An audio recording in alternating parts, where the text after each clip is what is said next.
BJP के लोगों का तकिया कलाम हो गया है। कौन है इसका ठेकेदार? हर बात में कि मुसलमान, इनमें बाबर का डीएनए है। मुसलमान तो बाबर की औलाद है और तुम गद्दार राणा सांगा की औलाद हो।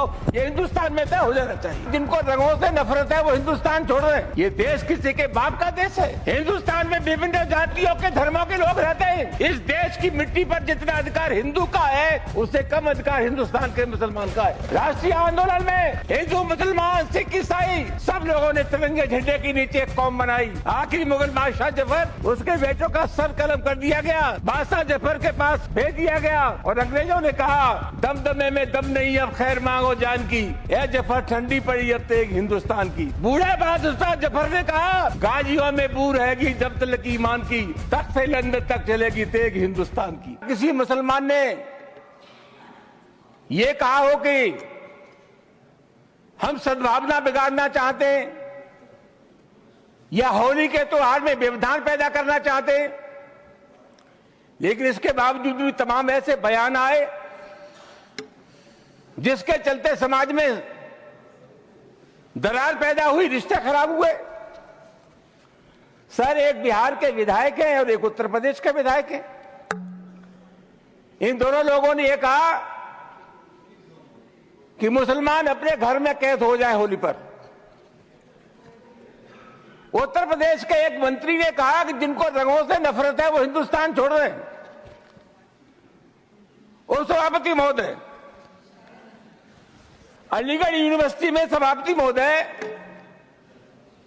पहले होली का त्योहार नहीं होता था, परमिशन नहीं मिली। अब जब वहां अनुमति नहीं मिली, बाद में अनुमति मिल गई थी, तो वहां के एक जनप्रतिनिधि ने कहा कि जो इसका विरोध करेगा उसको मुंह पर पहुंचा देंगे। सभापति जी, कानून का राज है या जंगल का राज है? इस प्रकार की जो भाषा बोली जाती है वो किसी भी कीमत पर इस देश की सेहत के लिए ठीक नहीं है। और मैं बहुत अफसोस के साथ ये कहना चाहूंगा कि बीजेपी की सरकार है, बीजेपी का कोई जिम्मेदार नेता या कोई मंत्री इन सब चीजों का प्रतिवाद नहीं करता। यह नहीं कहता कि इस प्रकार की जो भाषा बोलते हैं उनसे हमारा कोई संबंध नहीं है। तो क्या हम मान करके चले कि इस प्रकार के जो तत्व है उनको सरकारी संरक्षण प्राप्त है या इनको भाषा अच्छी लगती है? सभापति महोदय, बार बार कहा जाता है और अभी कहा गया कि जो लोग होली में के त्योहार पर होली नहीं खेलना चाहते, और जैसा मैंने कहा जिनको रंग पसंद नहीं है वो हिंदुस्तान छोड़ दें। उप सभापति महोदय, मैं आपके मार्फत से जानना चाहूंगा, ये देश किसी के बाप का देश है।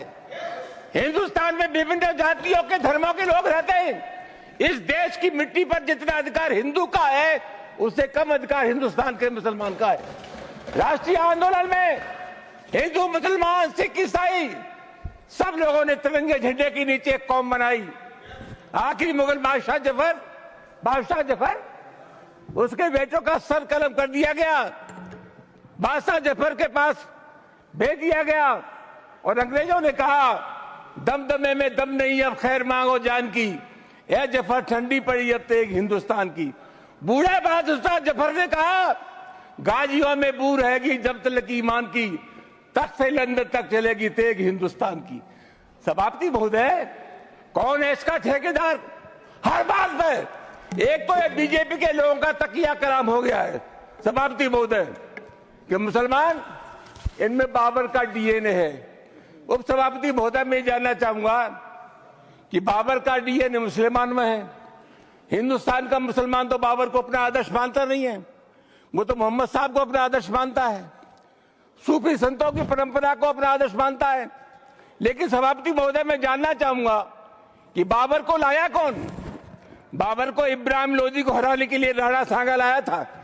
तो मुसलमान तो बाबर की औलाद है और तुम गद्दार राणा सांगा की औलाद हो। ये हिंदुस्तान में तय हो जाना चाहिए।